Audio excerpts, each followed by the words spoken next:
Me Too is at a crossroads in America. Around the world, it's just the beginning. Washington Post staff.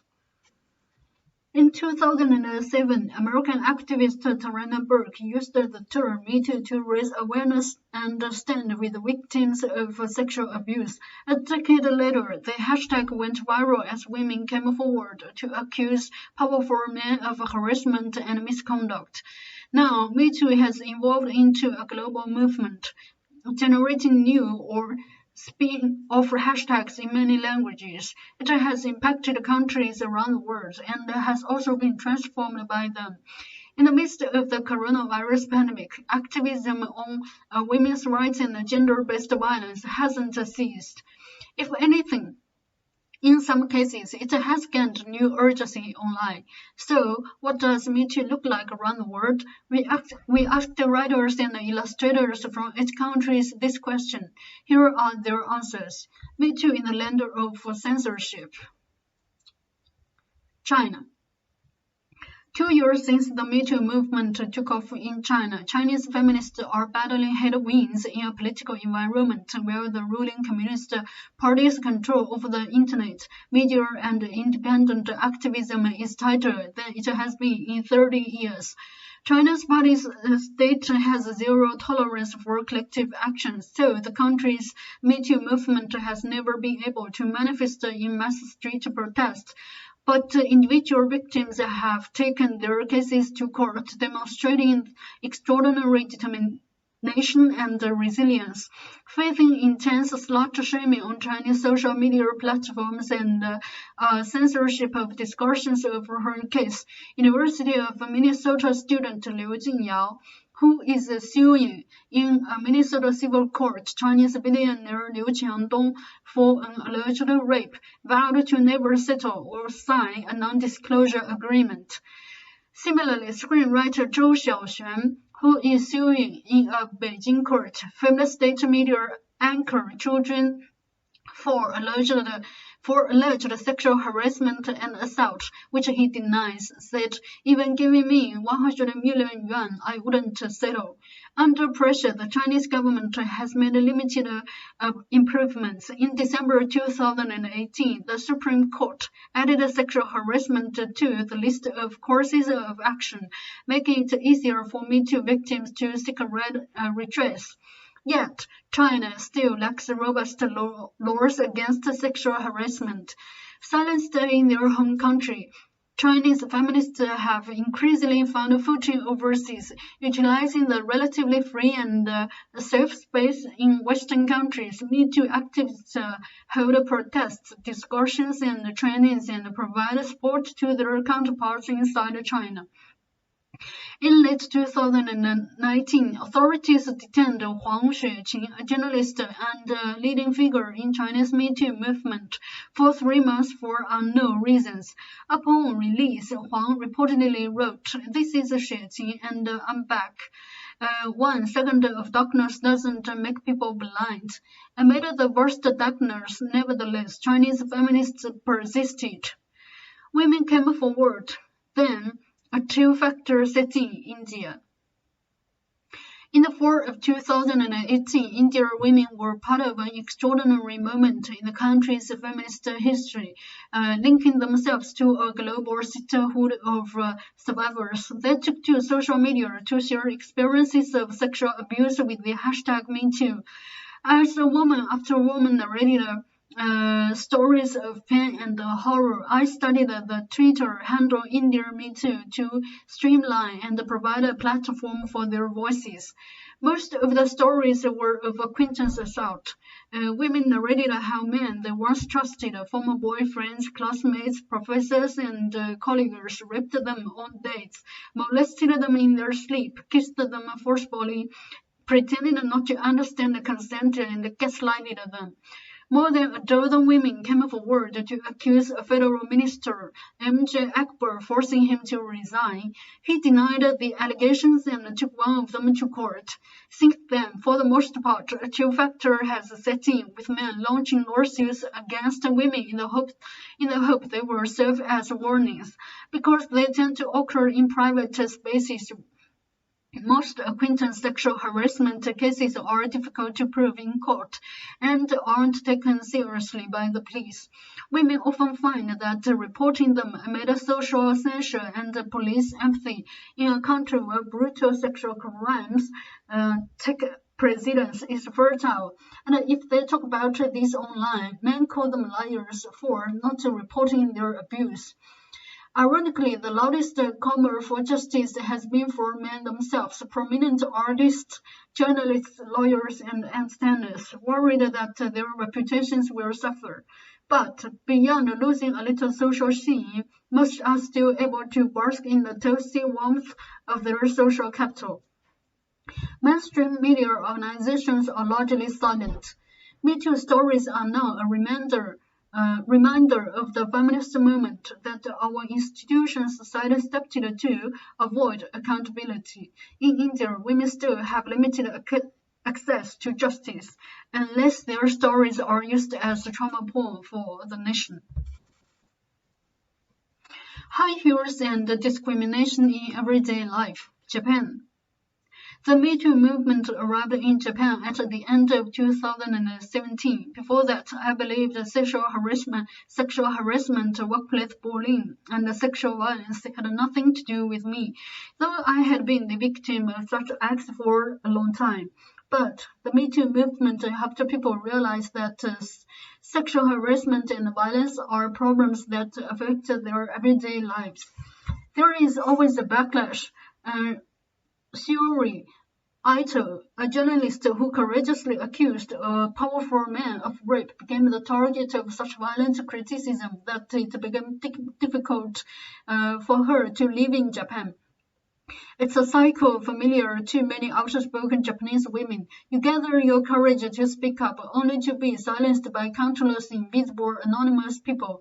Yet, when we saw the large crowds participating in the flower demonstrations against court rulings acquitting sexual offenders, we saw proof that society was slowly but surely changing.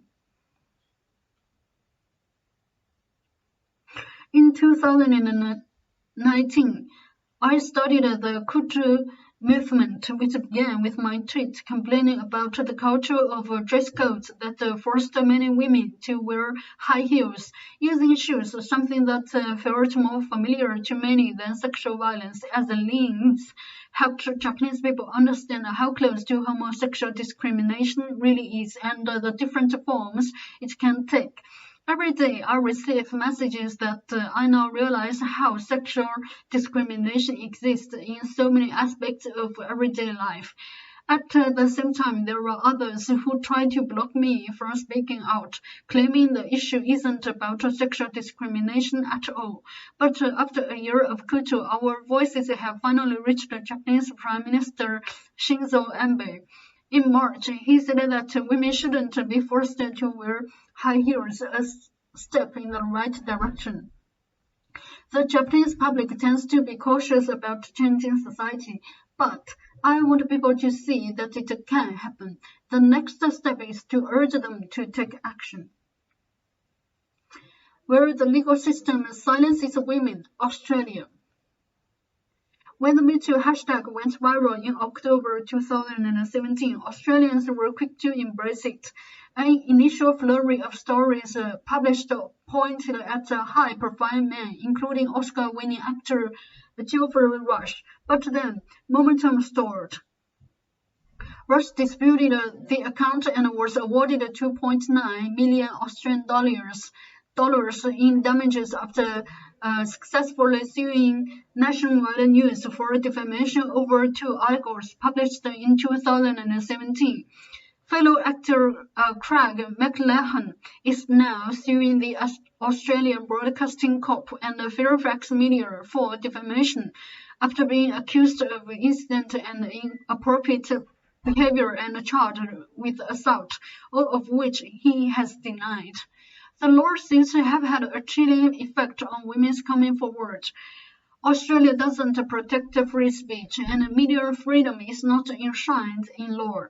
Australia also has some of the most restrictive defamation laws in the world, which heavily favor the plaintiff. In November last year, survivors' confidence in media was eroded further when it was revealed that the Australian Broadcasting Corp had distributed footage to other media outlets containing confidential disclosures of rape victims who were unaware that their real names, faces, and disclosures had been recorded. That doesn't mean there hasn't been progress. A campaign by Survivors for Survivors has gained traction in reforming some of Australia's archaic victim gag laws. Egregiously, at the time Me Too went viral, it was against the law for sexual assault survivors in Tasmania and the Northern Territory to self-identify in media. Journalists who named survivors, even with their consent, could face heavy fines or up to 6 months in jail. In response, Anti-Rape on Campus Australia and News Corp launched the Let Her Speak campaign in 2018 to advocate for law reform. Tasmania has now amended the gag law, and the Northern Territory has drafted proposed legislation to fix this, showing that sustained advocacy can make a difference. Clearly, though, there is work ahead to ensure women's voices are amplified and heard. Battle of Generations, France. Shame, cried actress Adele Hannier as she walked out of the Césars, the French version of the Oscars, in February. She was reacting to the announcement of 86-year-old director Roman Polanski, who fled the United States in 1978 after being charged with rape and pleading guilty to having unlawful sex with a 13-year-old girl as the winner in the Best Director category. 11 other women have accused Polanski of rape, which he has denied. Many were underage when the act allegedly took place. A few months before, Hannier created waves in the French cinema industry after accusing a film director of sexually assaulting her when she was as young as 12. As she was leaving the ceremony, she screamed, "Hooray for pedophilia!" But though the ceremony was widely called the Shame for Césars, Polanski still received praise from major actors and actresses, all of them older than 60, some of them calling the criticism of him a lynchy. Just a couple of months earlier, thanks to sexual abuse survivors Vanessa Springora's book, the French public discovered how the literacy world honored and protected Gabriel Matzneff, a prominent novelist who wrote a lot about his sexual contact with children and teenagers. Younger generations were shocked to realize how the older elite tolerated and even celebrated a man who had written for decades about molesting children. In 2017, the Me Too movement was met with mixed impressions in France. 100 women, including emblematic actresses such as Catherine Deneuve, published an open letter to support men's right to pester women in public, pre-authorizing the protection of men's desire over the safety of women. Actress Brigitte Bardot, meanwhile, bashed the movement as hypocritical and ridiculous. Yet, the French Me Too movement has revealed a younger generation who is no longer accepting the silencing of survivors and willing to end the impunity enjoyed by powerful sexual predators. This confrontation between generations displays the slow collapse of an old world. The era of accountability is coming. Bringing light to the stories of the voiceless, Nigeria. If you want me to kiss you, switch off this light. Lock the door, and I'll kiss you for a minute. Lecturer and pastor told a reporter posing undercover as an underage student at the University of Lagos in Nigeria. The encounter was caught on a hidden camera during a BBC Africa Eye investigation that exposed sexual harassment in Nigerian and Ghanaian universities. Soon after it aired, Sex for Grace became a viral hashtag that sparked a massive conversation, with women and girls across the continent sharing their stories. The scale of the response, it was like magic, said Kiki Mordi, the BBC Investigations lead reporter, who herself was forced to drop out of school in Nigeria after refusing advances from a lecturer.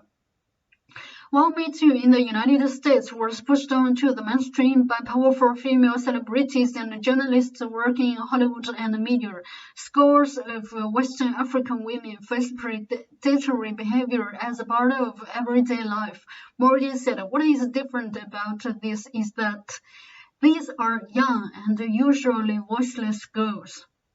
Legal charges have been slow. In response to Sex for Grace, an anti-sexual harassment bill focusing on tertiary education has been reintroduced in the Nigerian Senate, but progress on the bill has stalled.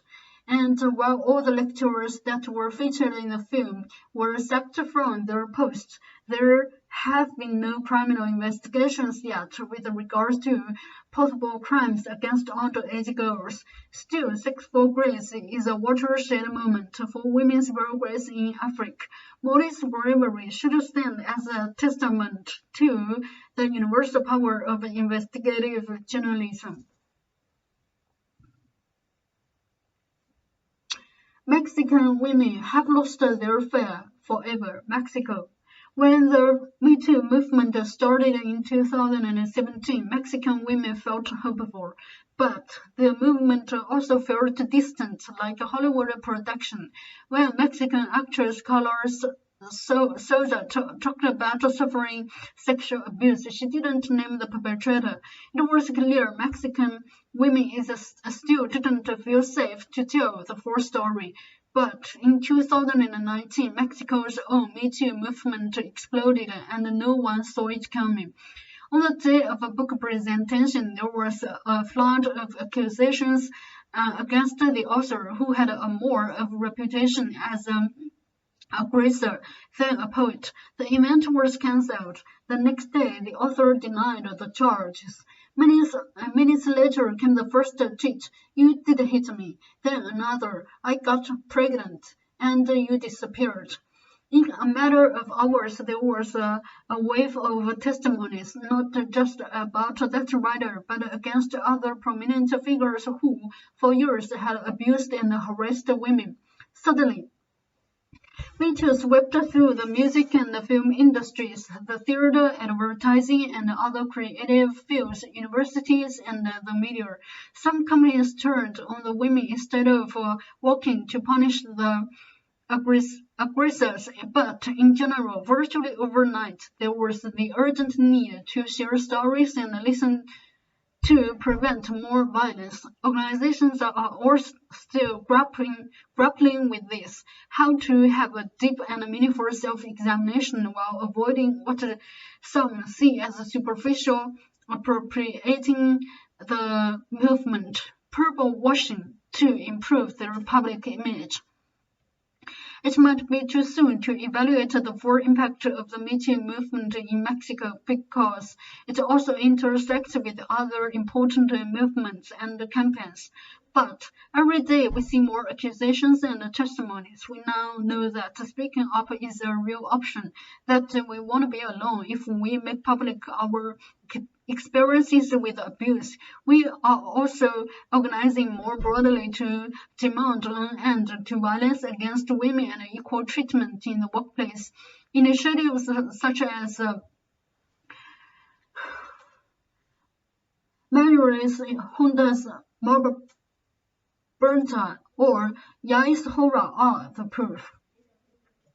In March, tens of thousands of women marched in the streets of Mexico City, demanding an end to the senseless murders of women that take place every day. The next day, women took part in an unprecedented strike to call attention to femicides. Maybe I'm too optimistic, but I don't think this is going to end anytime soon. Mosquito Me Too was about solidarity among Muslim women. Middle East. When I started Mosquito Me Too in February 2018, I wanted to break the taboo that keeps Muslim women and girls from exposing the sexual violence they are subjected to in Islamic sacred spaces. I was sexually assaulted twice during Hajj in Mecca, Saudi Arabia, Islam's holiest site in 2082 when I was 15. It took me more than 10 years to be able to talk about it. In addition to the shame that is unjustifiably flung at the victims of sexual assault, a shame that had silenced me, Muslim women face another burden that discourages them from speaking out. They are caught between a rock and a hard place. The rock is a collective of racists and Islamophobes who are eager to demonize all Muslim men and are all too glad to use Muslim women's testimony of misogyny to that end. The hard place is a Muslim community that is eager to defend all Muslim men and is glad to silence Muslim women from testing to misogyny. Neither truly came about Muslim women. So to stand in solidarity with fellow Muslim women, I intended to follow in the steps of Tarana Burke, who in 2007 first said, "Me too," as an act of solidarity with young black women. I asked Muslim women who could speak out to share their experience of sexual assault in sacred spaces. Mosquito Me Too quickly went viral around the world. Not a single man has been arrested or put on trial as a result of Mosquito Me Too, but that was never my goal. Instead, I feel my goal is being achieved once a woman at a time. Whenever a Muslim woman mentions the hashtag on social media and speaks out about her sexual assault, I imagine her smashing that barrier. I was called a liar when I first spoke out about my sexual assault at heart. Now we are too many to be dismissed as liars.